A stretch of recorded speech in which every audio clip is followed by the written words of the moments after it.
Good evening, campers. It's me, Kieran. It's like 30 degrees outside. It is a temperature that I don't think people from Wales are ever meant to experience. To combat that, however, I thought we would read about the Cold War. So today we are going to talk about Insomnia by Alberts Bels, translated from the Latvian by Jade Will. Bels is one of Latvia's most influential authors, and he finished writing Insomnia in 1967. The attempt to publish this book in the late 1960s came to no avail, and it was in 1970 when Bels was approached saying that his book will instantly be rejected due to its anti-communist and anti-Soviet message. Bels had a case against him by the Latvian SSR, but he wasn't able to confirm this case even existed until the year 2000. This book did reach publication by 1987, but it would be until 2003 when Insomnia could be written in its uncensored version, the one that Bels had wanted to publish in the 1960s. I don't want to talk about this in too much detail, but if you're interested in censorship, this copy published by Parthian has the official transcripts in here and has Bels reflecting on that. It's always fascinating to read how things are interpreted, how things are taken based in its context. Insomnia is set in Soviet Latvia in an apartment block where the main character, Mr. Darjins, is suffering with insomnia. He's staring out into the distance, and the first part of the story we focus on him going into the night, and the further we get into the twilight hours, the witching hours, into the rooster hours, we see him become more delirious. What kickstarts his story is the introduction of Dina, who Darjins notices outside her apartment and believes she is running away from something, and brings her into his home, where quite effortlessly she falls asleep on his sofa. Darjins doesn't know anything about Dina, like who really is she, where has she been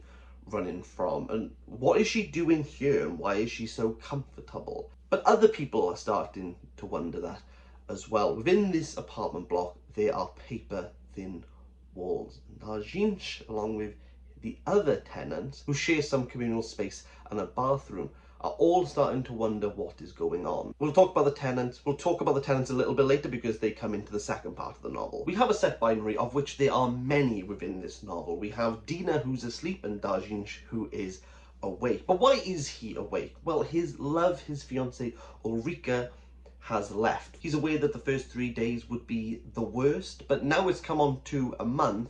He's starting to think about many things, and within his insomniac mind, the fact that he's not been able to sleep, and now it's been almost exacerbated by Dina sleeping so effortlessly in front of him, we start to move back and forward in time. Darjins' memories, recollections and imaginations becomes more fevered the further that we move into the night, and the stark one that kind of encapsulates this story, I would say, is where Darjins is in a church and he has to decide if he's going to bury alive his own fiancée, almost trying to answer, is it better for her to be at the hands of the Soviets or for her to take her own life? As the Latvians would say, Ganya Ganyi. You can look that one up. This is one of many stark moments within Bels' writing, especially within the first half. That climax of,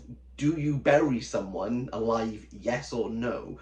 And also at the beginning, when Dina comes in, there's a huge shriek that permeates through the apartment block, and you're left with this uncertainty being, well, is Darjins just imagining this, or is the scream actually real? In the second part of this book, Bels cranks up the creativity as we move away from Darjins, although we are going to go back to him at some stage, but we're going to go into the different minds of people within the apartment block, some who we've seen, some who we've not, trying to understand a bit more about why Darjins might feel the way that he feels. Is it all personal? Is it societal? Is it because in the Latvian SSR Is there just a sense of unease? These monologues aren't completely the people's own thoughts. It's fettered with gossip, hearsay, and what information has trickled through the walls. Therefore, some of them give us the information in order to fill in some of the blanks from the first part. Some of them, like Grishkalniette's monologue, are meaningless to us. It's just because she stuffs cotton wool in her ears. Some of them are from the Tenors Asta's children, and he just puts question marks because she's from secondary school. Who knows what she thinks? I quite like that one. I was like, yeah, okay, that's fair. The third and last leg of this novel is Dina waking up and Darjeel's trying to understand what to do and make sense of everything that is going on around him. It's a very short novel, but it's fascinating. It made my brain hurt because you have this going back and forth in time and then a little bit of a cyclical story. It's a thinker.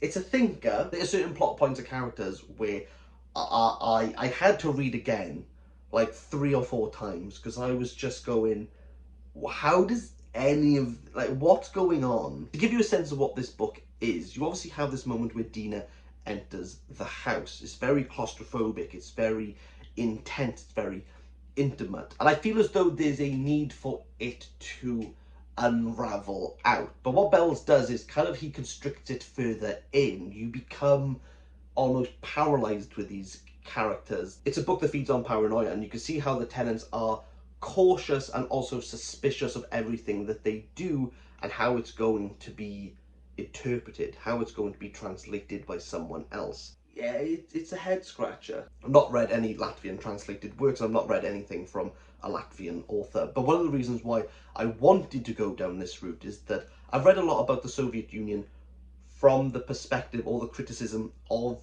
Russians. I've never actually read anything from the Soviet states and how they feel about it.